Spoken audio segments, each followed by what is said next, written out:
Welcome to Footy Talks. Footy Talks. Footy Talks, your Thursday footy fix. Luke, Stephen and KJ with you as always. And today, for me, it would be great to come back to Toronto. Even if I can come back as a player, it will be great because I will love it. They're moving back to Toronto and they want to move back into the house. So within the next month and a half, I think I got to find a new house. I don't know why. I don't know. Maybe because I sleep a little bit on the plane. But as soon as I looked up and saw the trajectory, I knew it was a goal. And then from that moment on, I kind of I lose my mind a little bit and don't know what to do. So I ran to the bench. Hey everybody, Luke Wileman alongside Stephen Caldwell and Kristian Jack. Welcome along to Footy Talk. Some great memories there in that opening of the show. We've been going on for some time now, but we are finally at the end of the regular season in Major League Soccer as we build up to Decision Day and then, of course, onto the playoffs. But KJ, when we started this back at the end of March, I don't think anyone would have expected what this season was going to look like. Bubbles in Orlando, points per game deciding seasons. Would there be a season? All the stuff that's gone on to get to this point is quite incredible as we look ahead to what's going to be a fantastic show today with Victor Montaliani, the president of CONCACAF, and also Justin Morrow as well joining us. It's been quite a ride over the last few months. It certainly has. I think we've spoke about this a bit before, but there's lots of soccer going on right now, and there's not a lot of other sport going on. So we can be forever thankful and appreciative that that's happening. I know I've been working the last couple of days, my radio show with the European Champions League, which has been absolutely brilliant to watch, I have to say, so entertaining. And, I know there's no crowds there, but at least we have that. And last night there was, 5 or 6 matches in MLS, kept an eye on a lot of those games. And, this morning, and a little bit of a collective sigh of relief. I think everybody in the league and everybody who watched it, that those games were able to get in and play those games and get them done. And now here we are with another hurdle this week where hopefully we can all get over that one and get these games done and get towards a playoff system that isn't a bubble. So again, the risk is there. But we just keep riding this season and hopefully we can get to the end of the finish line, Stevie. Yeah, Sunday's important, isn't it? We're hoping that we don't get any bumps in the road on Sunday because it is important that everybody within their conference plays at the same time. So there's a real battle, obviously, in the Eastern Conference for that. The last remaining 2, I think it is, playoff spots. So, fingers crossed everybody plays. It's been a condensed schedule. It really has. I mean, we've been lucky enough to work a lot of these games, and we know how busy we've been. I can only imagine what it's like for the players running 10 to 13K every single game and then being ready 3-4 days later. So again, I always say it, but credit to them. It's been mentally challenging and physically exhausting. So they've done a magnificent job to keep the standard up high. Look, it's been good football. There's been some good performances, and I'm very excited for the playoffs because I think it's a very open season and sort of anybody can come away with this if they hit form at the right time. But you know what? You don't have to care about the players right now because you're not one anymore. You're on the other side of it. And I'm going to be pushing for as many games as possible during next season as well because I love the Saturday, Tuesday, Wednesday, Saturday, Sunday. I remember when I was working back home in the BBC and we'd got 5 or 6 clubs that we would cover in our area and do well over 100 games a season. And if you weren't doing Saturday and a Sunday and a Tuesday and a Wednesday and then a Friday night and a Saturday, I mean, I remember a Friday night in Leeds followed by a Saturday in Southend, which is like ridiculous driving, but you're not trying if you're not doing that many games. So listen, yes, it takes its toll on the players, but this stretch that we've seen since it restarted to now, I think has been great because there have been games coming so often. Not just for the team that you're following, and we talked a little bit about this during the bubble when everything was happening in Orlando and all these games were on. It just gives people a lot more. I think it's the momentum that's built up through the August, September, October to get us to the point where we are now is much better than just seeing games once a week, Stevie. Yeah, and you feel like you've got more of a handle on the league, I guess, if you're a general fan. Obviously, it's our job to research what's going on, but the games are coming, in such familiar, I guess, or regular succession that, you can keep up, who's playing well, who's got injured. And that's what they've always needed, isn't it, KJ? They've needed that sort of Premier League type rhythm where you kind of know when teams are playing, where they're playing, where they are in the standings. And That's what we want. We want MLS to be recognised all over, and we want everyone to care about every game. And I feel like this season, I'm in amidst the craziness has really added to that. Do you agree? I do agree with that. Last night's another example of it, guys. There's not a lot of sports going on. And, unless you're, wanting to fill 60 minutes of Sports Center in North America with election chat, which you can't, then you got to put sports on. So, MLS Champions League highlights all over that. And so I think it's a real example of that. And I think it's, for me, a platform for that I would hope in the playoffs. And I know the playoffs brings other challenges where you're going to try and figure out when teams get through similarly, they're going to meet up in the next round. But for me, I want to see games on a Tuesday. I want to see them on a Wednesday, put them on a Friday night, try and avoid the NFL a little bit on the Thursday, whatever it takes. So figure it out, get in those windows, because people can find sports and they'll crave it. And the other thing I think about the games coming thick and fast, certainly charter flights has certainly helped with that. Yeah. But I think talking to some of the players across the league and people within the teams, I think they've really enjoyed it. The players like to play. And of course, physically, that eventually the bodies will tell them when they're done. But a lot of the times, they're not programmed to tell you they're done before they are done. They're programmed to just keep going through it. And I think with some of the teams, I think they've galvanized them. I really do. I think they've brought together again another togetherness that you can see on the field, and it's helped them. Some others potentially not. But I really think that it's certainly in the case of Toronto FC, I think it's helped them too. Games that have come thick and fast have been a big positive. And hopefully for TFC perspective, they're going to be able to, with a couple of weeks between games on decision day and then in towards that first playoff game, at least get a few players back, because that has been one of the issues with all of the games coming, especially when a number of the players went down at the same time. And we can talk a little bit about that later in the show and their response that they got against Miami in that last game when we have Justin Morrow on. But one of the other good things about this show that I've enjoyed is the chance that we've had to share some memories as we've look back over, soccer from the past. And this was one that yesterday I saw you tweeting about, Stevie. On this day in 2002, Newcastle United beat Middlesbrough at St. James's Park, thanks to goals from Shola Amiobi and Steve-O Caldwell, who's doing the shirt ripping off there on the Look at that. Hey? Kissing the badge. What an idiot. Oh, kissing the badge. Oh, I thought you were going to rip off your jersey and show you. The badge as I scored and ran towards the corner. And oh, boy. Yeah, what a memory. Yeah, crazy to be kissing the badge. But anyway, that's how I felt at the time. Why? Why, though? Well, because he plays for Sunderland. Yeah. He's a Geordie badge kisser. I was playing for the rivals, It's kind of awkward. But no, it's...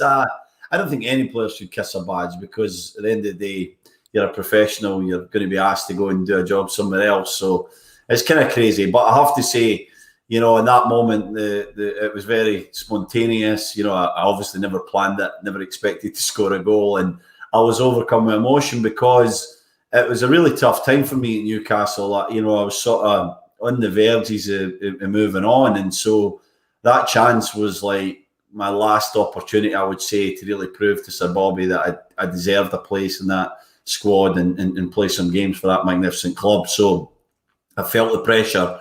I was definitely aware that I needed to play well, to be good, and to kind of score the final goal in a 2-0 victory is sort of perfect for a defender when you get the clean sheet and you get that moment of glory. And I was just overcome with emotion, kissing the badge. And I love the picture because you guys know what kind of esteem I hold Gary Speed in, and he's beside me and he's smiling, and he was such an influence in my career, trying to advise me on what was best. And then I have Shola, who came through the system with me, who was playing with me in games at Maiden Castle, University of Durham, in front of nobody at 11 a.m. on Saturday morning. So it's a very special moment for me. And even when I talk about it now, 18 years later, the hairs on the back of my neck are standing up. It's just amazing.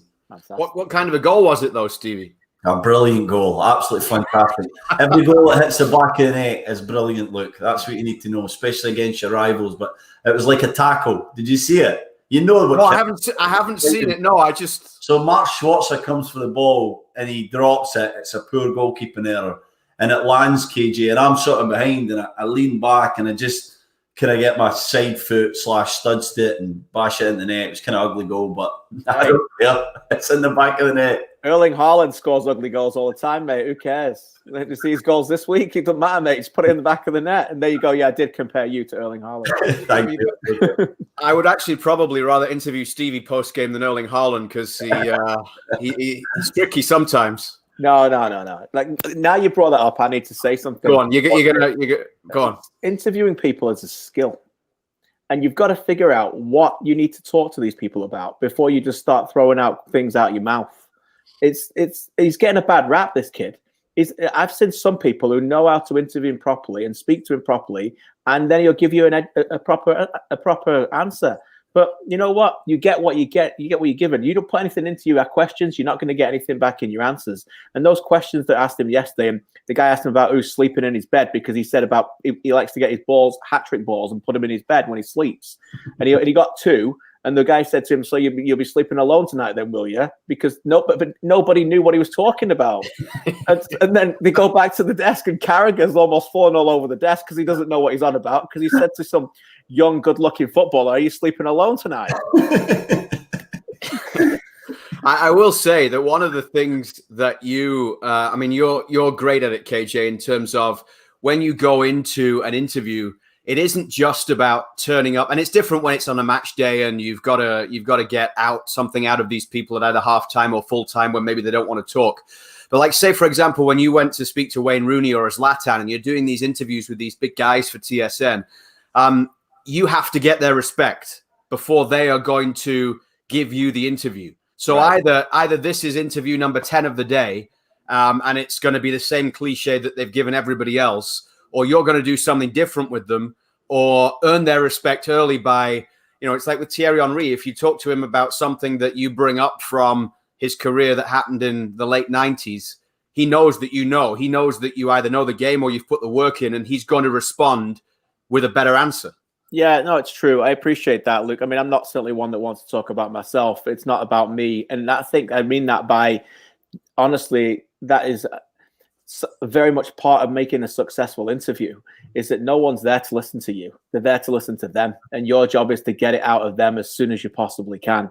And, that's why a lot of the time, when you guys throw down to me at halftime, and I've got Greg Vanny or Thierry Henry at halftime, the first question usually I want to ask them is, what are your thoughts on the first half? That's all I need to ask them. I don't need to tell them my opinion or whatever, unless there's a big story developed. And sometimes I've done that, and I've had to get, Biello was wound up one time when there was a big fight right before it, and I knew that the moment I asked him a question and put a microphone under his mouth, he was going to get fined.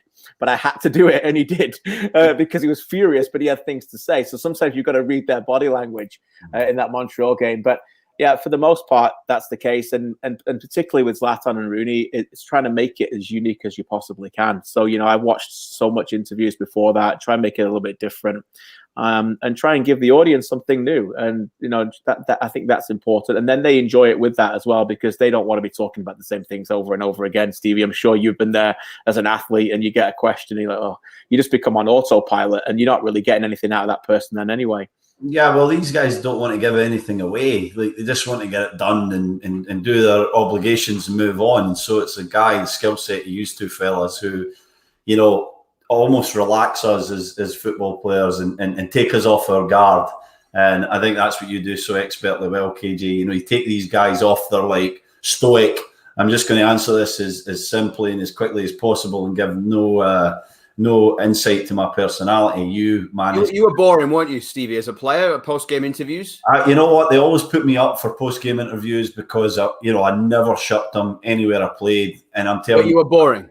Yeah, probably a little bit. I tried to be. When I'm at Sunderland, I would just, one game at a time.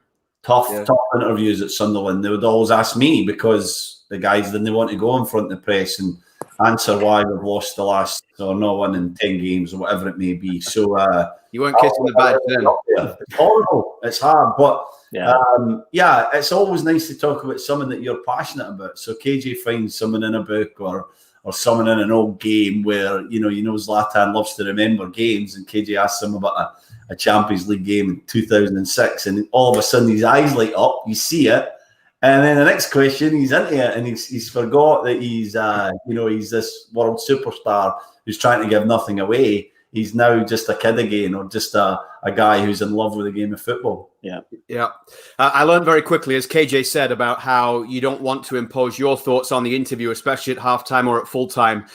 You only say the wrong thing to Neil Warnock once at the end of a game, whether it's, you know, oh, you were rather unfortunate. You're rather fortunate to win that today, Neil. Which game were you watching, son? Like, okay, but and so every time after that I interviewed him, it was always, Neil, your thoughts on the game today. And it's just he goes them for 3-4 minutes and that's it. There's a guy called Chick Young. I don't know if you guys know him, but Chick's a BBC guy. He's very famous. Been interviewing players for years. Not on so much these days, but there's a very good one where he's at the tunnel at Ibrox and he's interviewing Walter Smith. Now, what a scary man Walter can be when he loses it. And Chick asks him about Basil Bolly, who's just joined Rangers from Marseille, brilliant defender. Yeah. Asks him, you know, about Basil Bolly like not settling in and not being up to the standard, something along the lines. And Walter just loses it. Walter he destroys him for like 2 minutes. What are you talking about? You know, obviously it got cut. It never went to air. It wasn't live, but someone got the video and it's out there on YouTube. Go watch it, guys. I love it. It's so funny and it's so Walter how he can just destroy somebody in a second. Oh, this time next week, your Scottish boys will be going for glory and a place in the Euros. We'll be live on TSN a week from now. The Cool. roller coaster that is being in the studio with Stevie when Scotland are playing in a big game. Should sell tickets for that. Justin Morrow of Toronto FC, as we talk about what's been a crazy season for him, both on and off the pitch, and also all of the work he's been doing with the Black Players for Change organization in Major League Soccer, and getting the vote out this past week and the last few weeks that have taken a lot of his time as well. But delighted to be joined by Victor Montaliani, who is much more important than any of us could ever dream of being. The vice president of FIFA, the president of CONCACAF, former president of Canadian soccer, and all-around good guy. Great to see you. How are you, Vic? Very good. How are you? Good. We're just talking about some difficult interviews. I hope that you're going to be good with us today. Yeah, I'm sure I'm at the top of that list tonight. So. Listen, first, I just want to, before we get into some details about things and some specific questions, what's it been like for you as the head of a confederation, someone that's involved heavily with a global soccer movement, trying to deal with this and trying to get your work done and everything that you need to do in a time when you can't be hopping on the plane every other day and going to meet people and just traveling around the world? I mean, you've had more air miles than anybody I ever know, but your job when you're grounded, what are the tricky things that you have to navigate? What's it been like? You know, I think first and foremost, I think I always like to take things in perspective. I think navigating as the head of a confederation or a vice president of FIFA pales in comparison to what people really have to do in their everyday life. So I take that with a grain of salt, to be quite honest. It's, being in football, I think at any level is a privilege. And that's whether you're in a pandemic or not. And so the reality is that we're not as important as people think we are. Or I like to think that anyway. But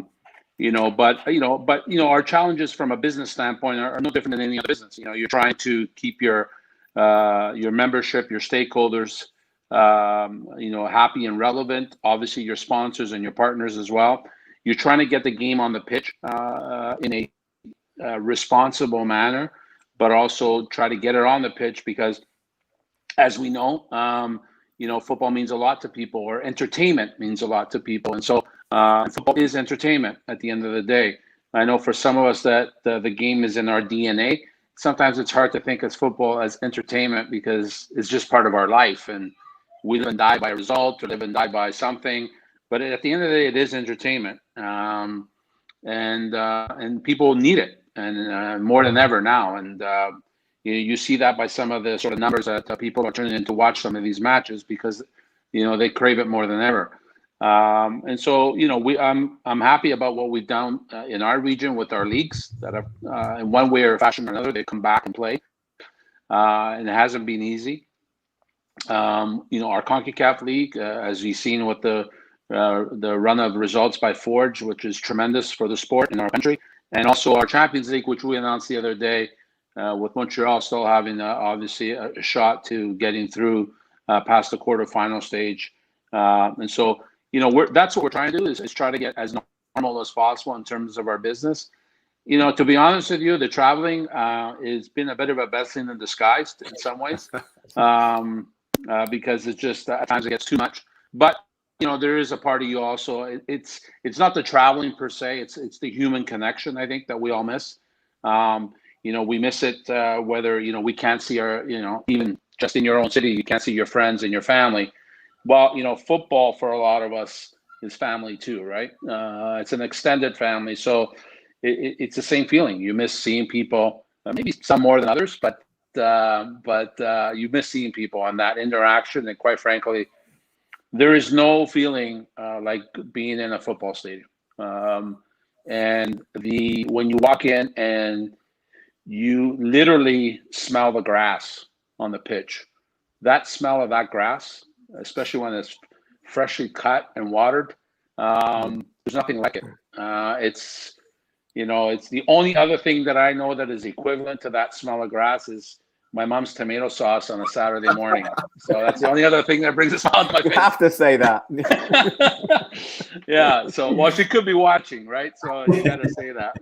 Yeah. But there's nothing like that. And I'm not just saying that, as a player or former player, you actually that there's a feeling of emotion that comes over you when you first walk onto the pitch. But I think even as a fan, as soon as you see that green patch with the white lines, it's like, ooh, you get that sense of wow, that tingling feeling in the top of your mouth, right? And so you miss that, absolutely miss it, right?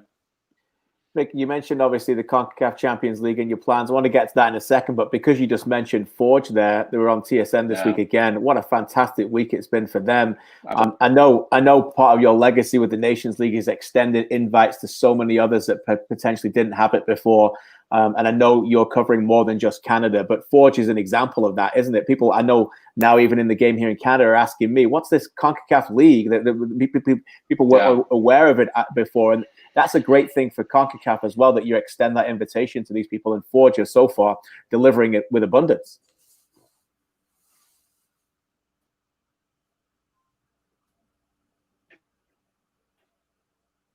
Seems like Vic's just dropped out there. Is it my camera or is it Vic? I think it's Vic. I think it's Vic. Okay. So we'll try to get Vic back in a couple of moments. Victor Montaliani, the president of CONCACAF, with us here on Footy Talks. Still to come, Justin Morrow as well.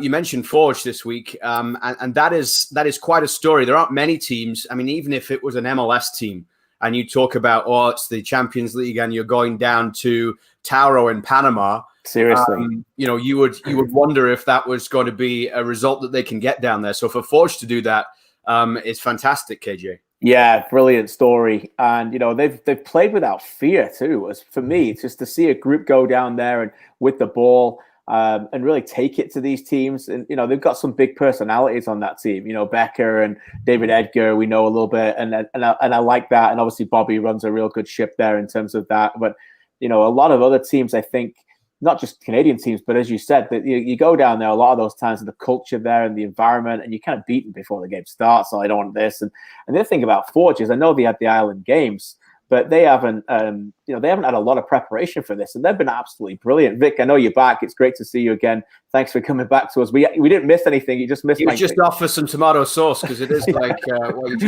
exactly, yeah. Early morning there. Vic's back, so hopefully he can hear us. No, it's all good. We literally jumped off. You froze just as I asked you the question about Forge and the extension of the league there. Yeah, listen, I think my hat's off to that organization. That's a difficult thing to do on the best of times, and then when you're on the road, as they are, like traveling Wilburys, going from El Salvador to Panama, and then pulling off those results. I know that the stadiums weren't packed with fans because no stadium is, but it's still a difficult thing to do. So my hat's off to the organization. But it's also, an example of when you give people opportunities, and having a league in Canada, I think, is a tremendous boost to the game. That's what really the last 4 years in our region is building and giving. Everybody talks about the pillars of football, coaching development and player development, but the one pillar that's always been missing, I feel, in our region and really Canada has been opportunity. One of the biggest differences between us and Europe is everybody talks about Iceland, for instance. Well, it's great, but also those players can jump on the ship and go play in any country in Europe with no problems, no passport issues, no problem. If they're good enough, they sign them. There's nothing really in between. Well, in our country, we've not had those opportunities. One, there hasn't been an abundance of leagues. Going overseas is more difficult. And now that you're starting to see more opportunities, you're starting to see players perform, players that, Mobile Bully. Look at Mobile Bully. What a great story, right? And so that's what football is all about, and those are the stories that are common in what I call more traditional footballing countries. And whereas in our country, we haven't had the opportunities to create those stories, but now we are. And I think that's the biggest difference. And we're doing it in our region too. There's, for instance, a club from Honduras has had a great run. I mean, they're up 1-0 or 2-1 against Montreal. That's a good club, Olympia. They're a good club. And as Seattle found out, they're a good club, right? So here's Seattle champion. You can say, well, Seattle was, just starting of their season. Frankly, that's bullshit. If you're Seattle Sound, they're champion of MLS, you should be handling those kind of teams on paper anyway. Handling, and they didn't. So I think it's good for the region that more opportunities are there. Yeah, KJ alluded to earlier, Vic, the Champions League decision. Like to hear maybe a little bit more about that, and how pleased are you that you're actually going to get this Champions League, CONCACAF Champions League season finished, and there's going to be awarded a winner? Yeah, I think, listen, we had the benefit of some time, unlike our European counterparts, to get it done because they were butting up against the next season. Ours is not starting until next spring. So we had a bit of time. We also wanted to give our stakeholders like MLS, Liga MX, and other leagues a chance to finish their seasons. And so they all did. Bubble and CPL had their island games, and Liga MX is finishing their clausura, and even in Central America. So we had the benefit of that, but we already had the plans in place, and we're pleased to announce a centralized location. We are going to be, having the 8 teams come in. Obviously, all the COVID protocols, all that's in place. And after about 8 days of football, we'll crown our Champions League champion and then move forward. And hopefully next year we'll get back to some normalcy in the spring. We'll see. But the exciting thing about our Champions League too is that we've been working diligently, because I've said many times that we have to evolve our Champions League to the next level. So there's not enough games in our Champions League. They're great. It's a knockout stage, but we need more games. And you can see, no disrespect to the leagues in our region, but other than Liga MX games, especially the top games, Champions League games blow away every other football in our region. And so, the fans are demanding more games. And so I think it behooves us to give them more games. So we're looking at a new and expanded version of Champions League. We'll hopefully to announce that at some point in the early part of 2021. But that would be for further down the line, not for... Further down the line, yeah. So we want to make the announcement next year so that our partners, our stakeholders have, perhaps a year or two to get ready for that transition of an expanded version of a Champions League. Do you just have fingers crossed right now that everything clears up by the spring and into the summer there? You've got World Cup qualifying, the Gold Cup obviously coming. Or do you have various different plans and scenarios that you're working on right now for if this is still happening, or if this is this level, or, countries still won't have borders open, that sort of thing? Where are you at in terms of how many balls you're juggling with the different plans you have moving forward, Vic? Yeah, listen, you have to be ready. There's no doubt about it. It's a bit of a Rubik's Cube at times, but in the same token, I think from a World Cup qualifying standpoint, I'm confident that we will play those games in March. Now, you may not be playing them in front of fans, You might have the odd country having to find a neutral venue. But for the most part, I think most of the countries will be ready come the end of March to play a home and away. In fact, most of them are ready now. Just you have to follow the protocols.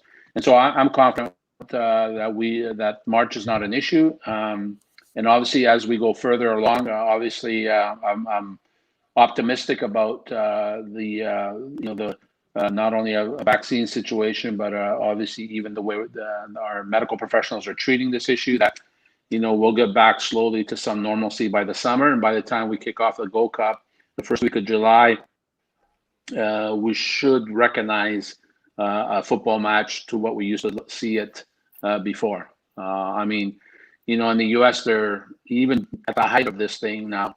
Maybe there's some political issues there, but they're still putting 25% of the fans in there. So, and we're at a pretty high point. You would think by next summer we would be reaching a more manageable point, especially from a medical perspective. So, from a logical standpoint, we think that there'd be more than 25% of fans in the stadium by next summer. Vic, before you came on, I was talking about the UEFA Champions League. Obviously, we've been watching those games the last 3 weeks in a row. It's been great because the momentum's really built because the pandemic has allowed us to have those 3 weeks in a row. And what we know about the UEFA Champions League is it's indisputable. It's the elite. It's the top competition in the world game. And it's really driving tactical trends at the highest level as well. And the best teams are playing at the best level. And you just said something there about the CONCACAF Champions League that really piqued my interest. And I would love to see that here in this region. And is that part of the buy-in about expanding it? And using that word again, do you have that buy-in from those stakeholders? Because obviously MLS and Liga MX have got to concentrate on getting their own leagues sorted out and the schedule within. But in an ideal world, do you see that expanding to push the level of the quality of both leagues together and other leagues as well? Yeah, listen, I think if you look at European football, the Champions League has been, in credit to UEFA, has been really the driver. I mean, it's a slippery slope and it's an edge because, you hear every few years about breakaways and which would kill domestic football.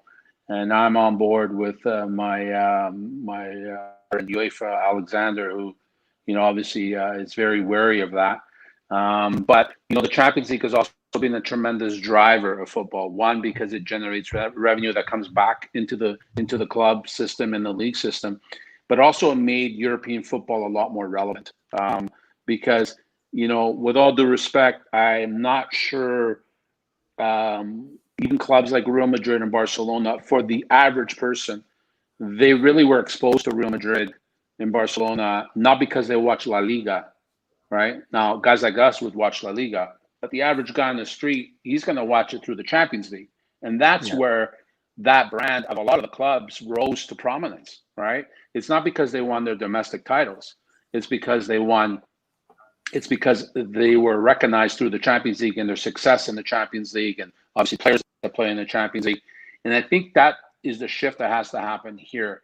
We've been a bit insular with respect to how we look at our football. We've been, we lack the relevancy sometimes in connecting it to the international stage. And to me yes, it has to happen both. You have to raise the level of your domestic leagues, and the MLS is doing that, and obviously Liga MX is doing that. But without a strong confederation tournament that goes to the next level, those leagues will never be relevant. And I hate to say that, and they may not agree with me, but I think history has shown that, and there's enough data to show that what I just said is true. That you have to have a pan-confederation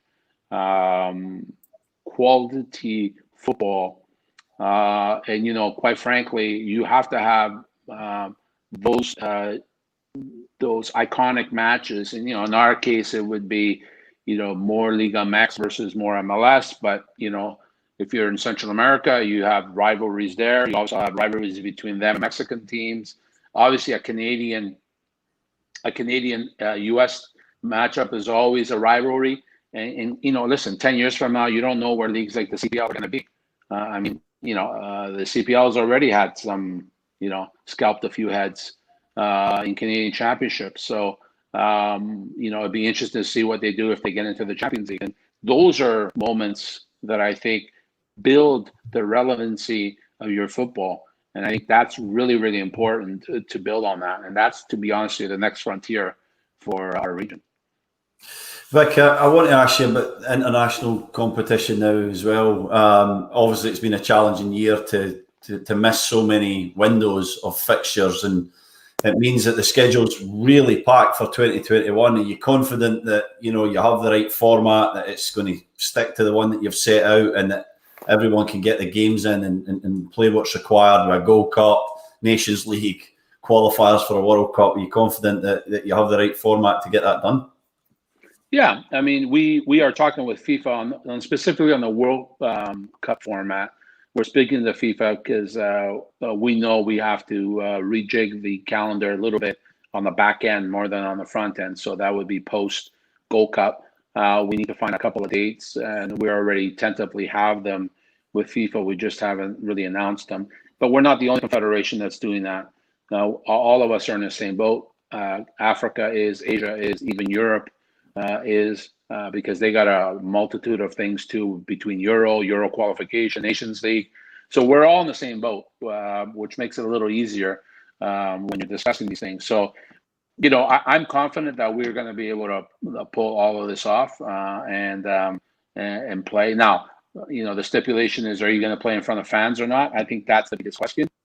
But in terms of executing the games, as you've seen what's happened in Europe, they're playing, they're executing games. And I think even the powers that be understand that, look at the UK, they're shutting down the country, unfortunately, but the EPL is keeping on going because they understand the importance of that.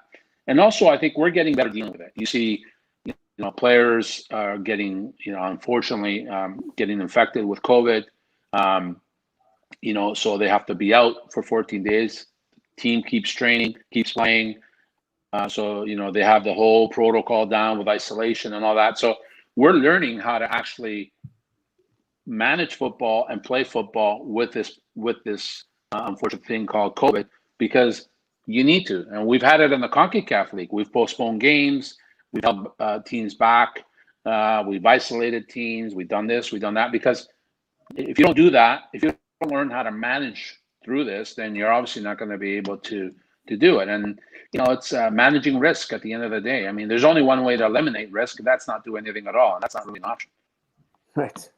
Last one for me, Vic. I know you play a massive role in CONCACAF, but I know you also sit with the board, and you mentioned the thing about the breakaway again with the European Super League you mentioned earlier, and what Alexander Seferin's come out and said. And I think it's pretty clear you're adamant on what you think of what's these threats keep coming up, but it's integral, is it not, that we remain steered in towards the direction of domestic leagues over the European Super League and just allow things to develop that way?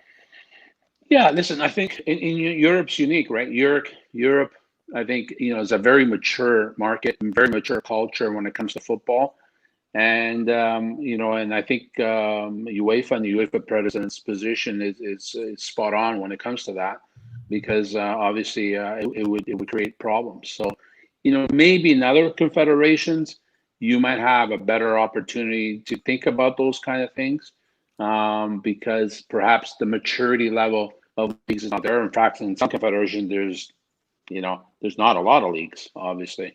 So I think everybody's a little bit different, but you have to also be careful with that, because at the end of the day, it's a whole premise about the Canadian League and why I was so adamant when I was president of Canadian Soccer, because in my opinion, you are not relevant as a country if you don't have your own domestic league, period. That has been the history of football. Football is two things: club and country. That's it. There's no in between. And it's not like any other sport in the world. I don't know any other sport in the world where those two emotions are steeped in very strong feelings. None. Even hockey, with all due respect. Club and country, what? A manufactured Canada Cup that 6 countries play. Yeah, all the best to you. An Olympics that, with your eyes closed, you're going to be playing in a medal game because nobody else plays the sport. So I know I'm taking a few shots at hockey here, but that's my. Although I'm a big hockey fan, but it's the reality of it. Like so KJ, careful. You don't want to tell your producers that your bosses at TSN that I'm going to go at hockey here. It's okay. But it's the reality. It's the reality of it, right? It's our sport is unique. It's a global sport.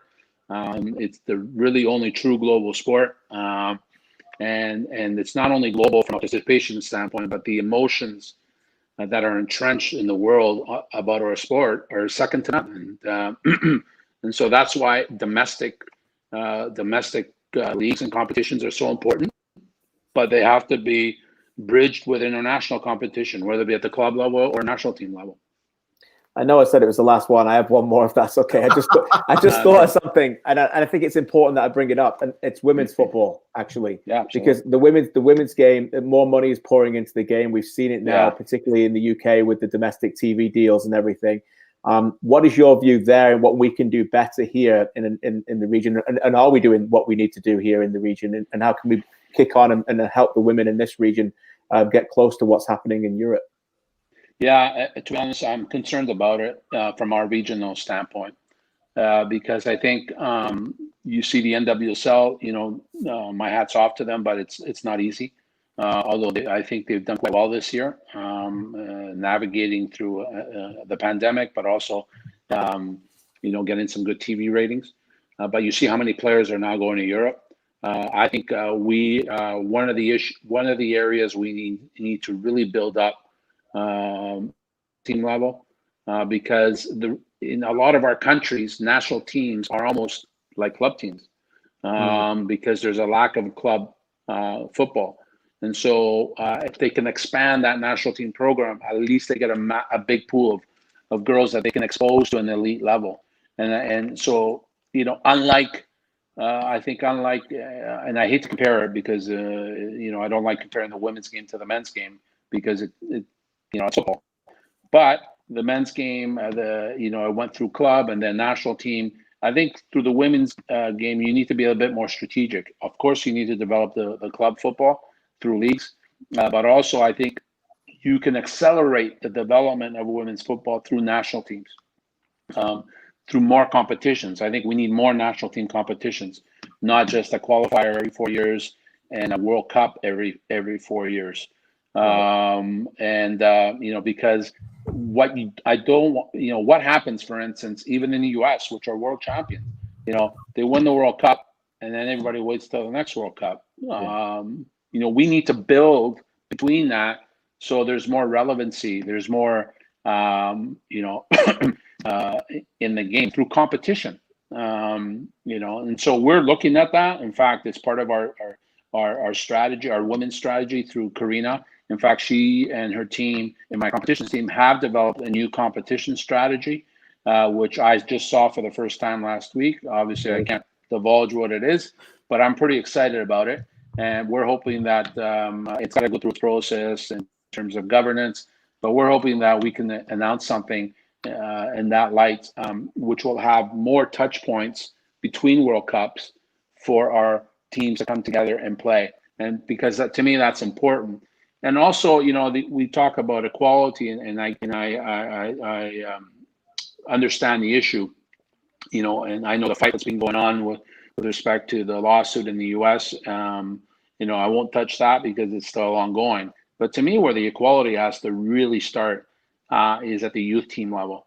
For instance, I see no reason. One can make arguments at the sharp end of the game. In terms of, revenue you bring in or revenue you don't bring in, whatever. And I've seen those arguments. But I'm just talking at the development level. There's no revenue. It's all expenditure. And I don't see why, for instance, that a U17 team, a boys team needs to have more of a budget than a girls team. It shouldn't happen. Yeah. I'm not saying it has to be equal because there's different cycles. There's different ways of using that money. I get that. If it's a World Cup cycle or not a World Cup cycle, I get it because it's fluid. But for the most part, I think those age groups leading up to U20, that's where the equality has to start. Because if you look at a team like Jamaica that went to the World Cup, and it's a great story, and they actually competed quite well, and they have great athletes. The real issue between a Jamaica and, let's say, a European country, or even our top countries here in CONCACAF, is look at the youth caps these girls had compared to the other ones. So a Jamaican girl would have single-digit youth caps compared to, a Dutch girl that had 70. So that's a massive difference. And that means she's had the ability to develop through the national team program and obviously her club program. But, so that to me is really important, to increase the amount of games that our girls play, our young girls play in our region is very, very important, because the more they can play, the more they're going to be ready when they get to the senior team, and they look across and they go, okay, I played as many games and prepared as much to play against you as you have. So you know what? I like my chances. That's a difficult situation. I'm not sure, other than U.S. and Canada, I'm not sure how many of our girls in our confederation can say that. And so, and as that confederation, my responsibility is not just to the two obvious, it's also to the other 38 that need to really, invest and develop women's football as much as they develop on the boys' side. Right. Well, it's been great to catch up with you, Vic. We've run out of time before we got a chance to fix the handball law, unfortunately. So yeah, we'll have to save that for another day, eh? No problem. I think what we can do is just tape defenders' arms to their bodies, and that'll eliminate it. So, listen, you can next time you speak to President Infantino, you can tell him that the solution is that anytime the ball strikes a hand in the box, whether it's deliberate, not deliberate, it's an indirect free kick, unless you're stopping a goal being scored with that arm, and then it's a penalty. So there you go. And then I'll throw another one at you. How about the offside rule? Wow, that's another one. Yeah, we unfortunately we don't have all day. So no, we don't. So all right, thanks, Vic. Thanks, Vic. Thanks, Vic. Great job. Caliani, the president of CONCACAF, vice president of FIFA, with us here on Footy Talks, presented by Benjamin Moore. We are building up to Decision Day on Major League Soccer on Sunday, when Toronto FC still have a chance to get the Supporters' Shield heading into the final game of the season. TFC are at New York Red Bulls. Philadelphia Union are at home to New England Revolution just before we bring on Justin Morrow. It's going to be an interesting Sunday, especially now, KJ, after Seattle and Portland's results last night mean that we're now down to the final two teams in this Supporters' Shield race. Yeah, two of the best teams in MLS, no question about it. You've got one team that's consistent in winning and one team that hasn't won anything yet, which is another interesting side of it too. And we're massive fans of Philadelphia Union on this show. They deserve to be there. They produced a lot of talent. They're one of the best teams. And they've also lost and beaten TFC as well. It's a nice little rivalry there. But yeah, this is going to be fun. I know you guys will be commentating on the game, one game, but I'll be in the studio with lots of stuff. I'll be texting you lots of goal updates, Luke, so you can give the viewers a little bit what's going on in the Philly game. But when games are being played at the same time and there's a lot on the line, I love that kind of stuff. And it'll be fun. It's good. And TFC have done exactly, I'm sure, what they set out to at the start of the season, not knowing that they will play 19 away games out of 23, and that would be to try and win a trophy at the end of the regular season, and they're still there, and that's I think a fantastic accomplishment based on what they've had to go through. Let's head to TFC's American base in Hartford, and Justin Morrow, TFC defender, is with us now. Justin, thanks a lot for joining us. So much to get into here on Footy Talks. Appreciate you taking the time right now. Before we dig into everything else, just in general, team had the chance to come home a little earlier in the week. Now back preparing for the game on Sunday. How's everyone feeling right now after what has been obviously a very difficult few months? Yeah, hey guys, thanks for having me. Like you said, we were able to get back to Toronto for these past couple of days, get a nice mental refresher. It's always nice to see the family after being away for so long. Bring everyone back into a good mood. And now we're back in Hartford preparing for Sunday. Everyone's excited. Everyone's ready to go. What's it like for you, obviously, with being away from the family, just from a human point of view, rather than that of an athlete, and just over the course of the last however many months it's been, all of that time you're spending on the road, how do you cope with that? Yeah, I think it's an underwritten story about what the Canadian teams have had to endure this season to go down and leave our families and be away from home so much and what we're dealing with. But where we're at right now at the end of the season, like you said, playing for 3 trophies, it's a testament to our whole club, you know, from management, ownership, all the way down to the players, doing a fantastic job dealing with the circumstances, the club putting us in the best position to win, and the players going through a lot of emotional stress to be able to perform week in, week out on the field and still get results. Justin, on that note, let me ask you a little bit about life balance, because Thierry Henry and a few other people from the Whitecaps have told us recently that the hardest thing for them was that when they're on the road and they lose a game or things don't go well, it's just 100% soccer consuming their lives the entire time, because they just go back to their room and they haven't got the family to distract them. I know obviously there's been a bit different this right now with the US election going on, and there's a lot of other things that could be provided as distraction, but you've done a fantastic job as well with the Black Players for Change. How's the life balance been for you during this whole time, even when you've been away from your family? Yeah, I think that's spot on. The hardest part is that it's different than being in a preseason or in a tournament where you can go out and find some other outlets. Like, it's literally, we're here, we're at the hotel, we have all of our meals together, we go out to training together, we go to the games together, but guys aren't venturing out of the hotel very much. So you're spending hours on top of hours in the hotel. The club has done a really good job to have some activities for us in the hotel, different games. Guys get together, play video games, play poker and whatnot.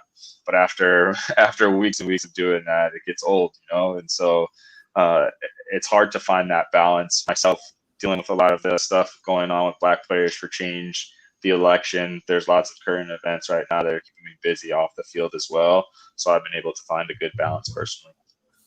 Yeah, tell us a bit more about that, please, Justin. The coalition you set up, Black Players for Change, the successes that you've had so far, maybe some things that are planned moving forward. But you guys have mobilised so quickly.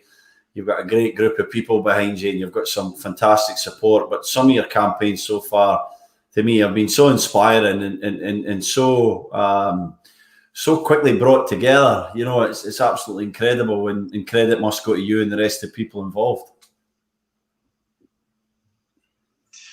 Thanks. Yeah, it's been an absolute whirlwind to get to the point where we are today. Like you said, things just moving so fast, flying by the seat of our pants. Credit to all of our team, all of our guys that are putting in the work. You know, we're jumping on Zoom calls routinely. We're sorting out things. A lot of what we've done up until this point has been for recognition, acknowledgement, awareness of the problems. So whether that's, you know, in-game protests, not playing the moment we took with the rest of the professional sports world to pause on August 26th and not play those games and stand up and make a statement after what happened in Kenosha. You see the Black Lives Matter t-shirt that we've done. A lot of that stuff has just been acknowledgement. And now as an organization, we're starting to move into the programming and the initiative and getting into the things that we're going to be doing for the future. And the future existence of this organization to make the change that we've talked about. So we've started with mobilizing our fans and engaging our fans to get involved in the election that's happening right now.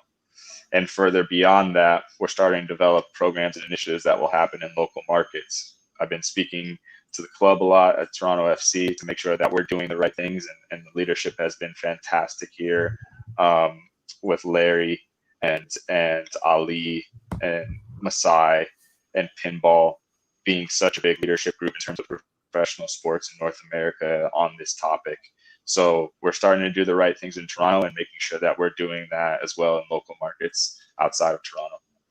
I know you don't do any of it for the recognition for yourself, but you are nominated for MLS Works Humanitarian of the Year this year as Toronto FC's nomination for the work that you've done as the executive director of Black Players for Change, also the work that you've done in terms of the voting. And in the past as well in Toronto, you've had your summer reading schools, that sort of thing that you've done. Athletes don't have to care. They don't have to show they care. But you do, and you go above and beyond. Has that always been something that has been within you in terms of wanting to use a platform for good? Or is that something that's grown the last few years? Where does that come from, Justin, within you?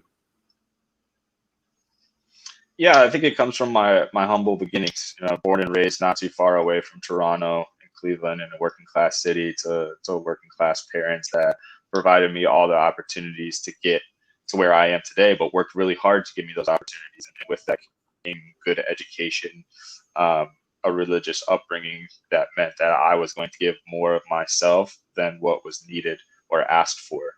And me putting that positivity out in the world is me envisioning the change that I talk about now that I want to see, and hope that we can embody as a greater people, because that's really what our world is needing at this moment.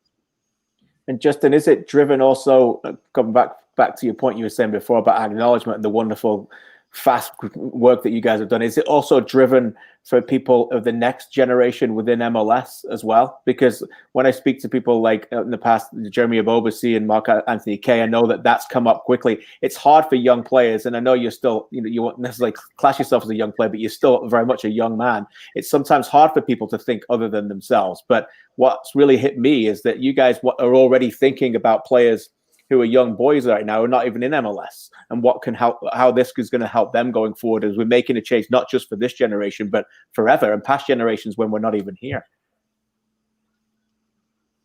Absolutely. Our platform is very large. We know that, and we carry that responsibility really well, and we wear that on our sleeve every day. And we want to create access to the game for our Black community that is excluded because of the pay-to-play model. We want to make sure that there's more Black head coaches, more Black executives. But what you're talking about, being the organization that fights for the future generation, we're at the forefront of that, doing that inside Major League Soccer and outside Major League Soccer as well, what we're starting to do in the local communities and the local markets. So that's something that's always on our mind. The majority of us grew up and raised in North America, knowing the challenges that young Black boys and girls face to get to where we are today. We want to make sure that we're guiding them and opening up opportunities, giving them all the tools that they need to succeed on and off the field, so that, like you're saying, in the future, we can have equal representation in the sport. Yeah, I think it's absolutely incredible. And I know you're a guy that's supported me in so many things, Justin, whether it be visiting, an underprivileged area for a reading thing, or being a support for a cancer charity. You're always there, and you're always willing to give your time and your brain and your expertise and your profile to anything that's of value. And I think that's phenomenal. It's a great part of what makes you a brilliant guy. But I want to pivot a little bit and talk about on the field. And you're obviously injured right now. How are you feeling about that? How excited are you for the playoffs? And it's one thing doing all these things, but you're a guy that loves football, and I suppose you want to be back out there playing the game that you love. Absolutely. Dying to not be out there with my guys fighting at the end of the day. But to be honest, we've all done such an incredible job to get to this point. I'm so excited for Sunday. I know we're going to put an amazing effort out there and see where everything lies. But to be at this moment is just really incredible after everything that's happened in 2020. And my stuff personally aside, I'm just really proud of this club and where we're at and how we're showing up, because I just don't know how some of these guys are doing it, and we've continued to rise to the occasion again and again, and hopefully we can do it again on Sunday and beyond that as well. How much of it is down to the experienced core that you have at the club and the players that have been through, never situations like this before, but you've been together as a group now for a long time. Does that help when you have to face these challenges? Absolutely. It's a big strength of ours. And I think even more importantly than that, you see when guys have to come in and do a job, they're able to do it. They're able to fit in pretty seamlessly. A lot of guys have success within our team because of that structure that you're talking about, the understanding that the players have of each other and the way that we want to play.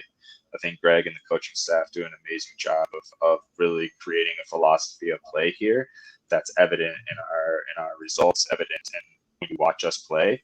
And that's what makes it so easy for players to step in and have success here. Seeing Pablo doing well here this year, Tony doing well as he come in, as the other guys do. It's really a testament to our coaching staff and the group that's been around for a decent amount of time now. Justin, some of us in the media are blessed and fortunate to have a ballot to fill out at the end of this season where we've got to name our awards. And I mean, it's no surprise to anybody, but I'm writing Alejandro Pozuelo next to my MVP award. Maybe you can just give us a little bit of your own analysis on what you've seen from him. I know it's your second season now playing with him, but it almost seems like last season was good, but it almost seems like he's taken another gear up. We see it on the field. You're with him every day. What's it like being around a player like that on and off the field? Yeah, Alejandro's, I think his skills and stats speak for themselves. I don't think I have to speak about that anymore. I think the bigger thing for me is his personality and how good it is and how important it is for our team. You know, having DPs that always want to play, always want to be on the field, that want to win day in, day out are so important for the success of any club. And he is that. He's got a really good way with the guys. He's serious when he needs to be. He's joking when he at other times, and his personality just clicks and fits really well with the rest of the guys. So he's been a really good addition for us, and obviously one of the key factors in our success. Is there one eye on Philly in New England on Sunday, or is it just do your own job and see what happens? Absolutely. I mean, these days are fun when everyone's playing at the same time. When everything is on the line in the biggest moments, it doesn't happen so often, especially when it comes down to the very end, like it has this year, with two teams fighting for the trophy on the last day. It's going to be a special day, and a day that a lot of Toronto FC fans will remember for a long time to come. I was just looking up here because sometimes my mind plays tricks on me, but it was every time TFC plays the New York Red Bulls, of course, we can't not talk about the Justin Morrow hat trick. Right? That's right. What a day that was. Yeah, I thought about that as well. Playing the Red Bulls for the Supporters Shield back in 2017 and ending the way that did. Incredible moments, the only hat trick of my professional career, moments that I'll never forget for a lifetime. Those are the stories that you tell the children and the grandchildren when it's all said and done. Just incredibly grateful to be a part of that team in that moment in history, in Toronto FC's history. Just Googling that now, the first headline that comes up is Morrow hat trick leads TFC to first Supporters Shield. That might not happen at the weekend. I'm guessing. Hey, you had some chances recently on that left-hand side, and you playing like left striker. You had like three. You could have had a hat trick in the first half, mate. Yeah, I need to polish off my striker boots and get some of those shots on goal. But it was fun being higher up in the field, man. You guys know that I love that always. I will say though, just for the record, I did have a dream a couple of nights ago that Philly were going to be losing. And their game finishes, and it's stoppage time, and TFC are trailing at Red Bull Arena, and Quentin Westberg comes up and scores the goal that wins the Supporters Shield for TFC. So I just want that on record in case, for some reason, at the weekend that happens. That was something I had a dream about. Maybe more realistic. There's a Morrow hat trick. We'll wait and see. But thanks for joining us, Justin. Really appreciate your time. And we spoke to Ali Curtis a couple of weeks ago about fans like it. Or fans should like it and appreciate it when clubs stand for something and they stand for values and they see their players standing for values that they value. So I think a lot of TFC fans would like to pass on their appreciation for what you do and for what your team has done in standing up for things, not just performing on the pitch, but performing off it as well this season. So thanks for doing everything that you're doing. Amen. Justin Morrow with us. Yes, thank you guys. Proud to do it. Our city has been in Toronto. Thanks, Justin. Thanks, Justin. All the best. Let you get back to your ping pong tournament or whatever it is that's going on this afternoon. The ball hockey, I don't know. There in Hartford. The end of the season is fast approaching. What the players have been through is incredible in terms of being away from their families and everything they've had to go through on top of dealing with COVID and the changes that has brought in terms of the schedule this season. And then you see someone like Justin Morrow and everything else that he has had to deal with as well.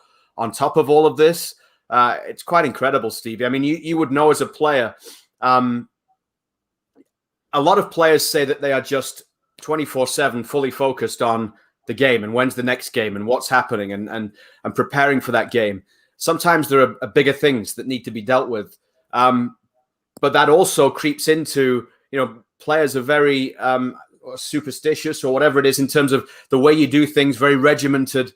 But that must have been thrown up in the air completely this season for someone like Justin, who has had so much to be doing.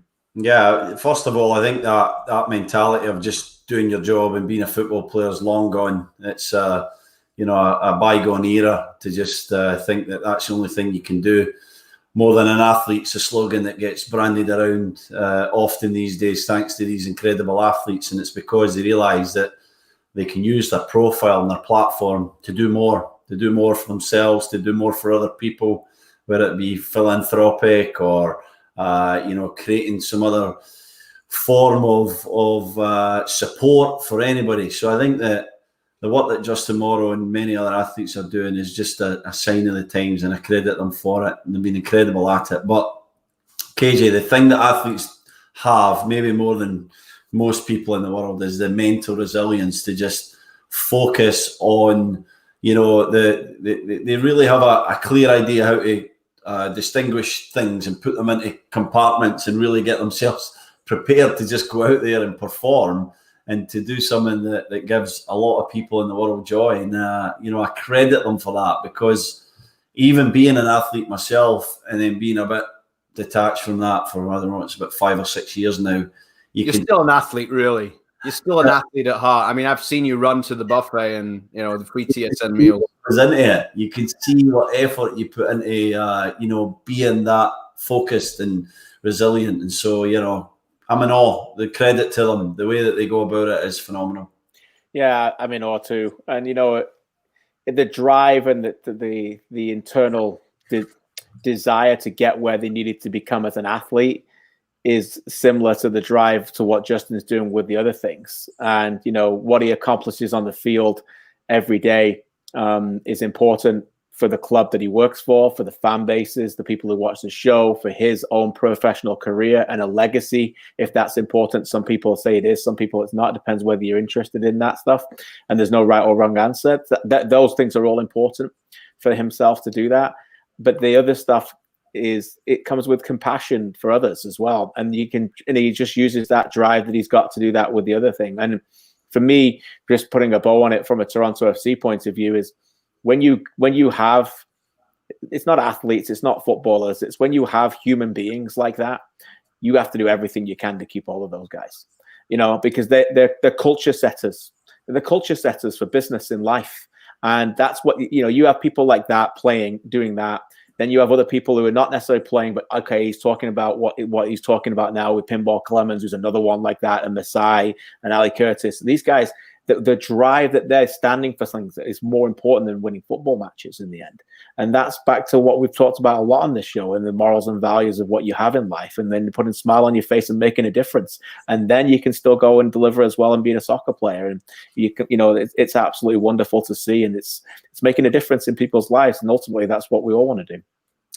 Just finally on the show, and it ties in quite well with talking about making a difference, because we talked a few weeks ago about Ayo Akinola and that story that he put, what he's fought through to get to where he is right now, the TSN Sports Center story. Ayo Akinola is our Benjamin Moore do-it-yourself play of the game to finish the show this week. TFC against Miami last weekend. They're trailing as they come into that second half. And we've seen before what Ayo Akinola is capable of using the strength that he has got. But every different aspect of this play, using that strength to beat the defender, but the way he brought it down, Stevie, and then the cool, calm, the thought that went into the finish as well, just tucking it into the corner there.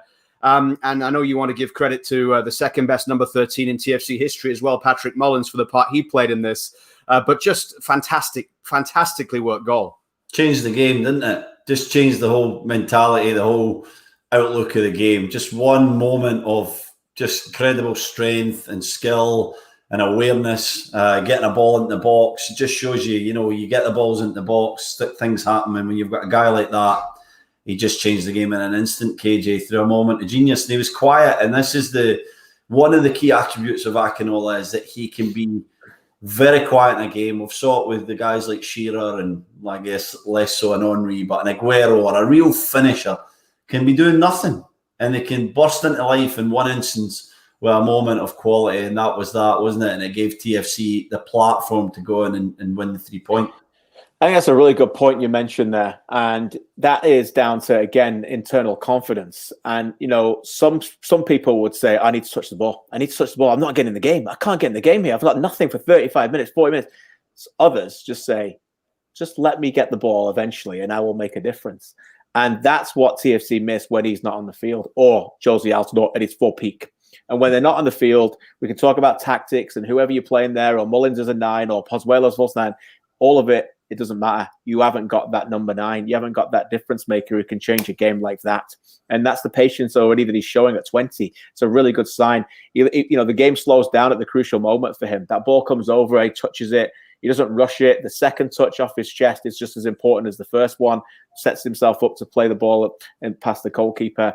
You know, he's been an absolute more than a lifeline for TFC, because without Josie Altidore this season again, and it's allowed Greg Vanney to get the best out of the aforementioned MVP Alejandro Pozuelo in better positions, because he hasn't played him there, because Akinola for the most part has played in that position, and it's been enormous for TFC. TFC heading into decision day against the Red Bulls on Sunday. We'll have it covered for you on TSN, not just the TFC game, but everything else that is happening around Major League Soccer. Thanks to Victor Montaliani, the president of CONCACAF. Great insight from him. Thanks to Justin Morrow as well. And as always, thanks to you for watching. We should just say next week, the show will be on Friday rather than Thursday because of the Scottish match against... Who they play? Serbia. Hey? Serbia. All right. Yeah. Okay. So we're moving to Friday next week because of the Scottish defeat to Serbia. We'll be live on TSN with all the Euro games on the Thursday. So we'll see you next Friday for Footy Talks as we wrap up decision day and look ahead to the playoffs. Thanks for being with us. Thanks, as always. everybody. Be safe.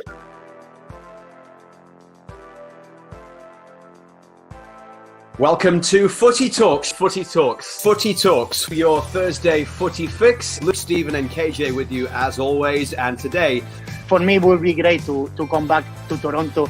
Even if I can come back as a player, it will be great because I will love it. They're moving back to Toronto and they want to move back into the house. So within the next month and a half, I think I got to find a new house. I don't know why. I don't know.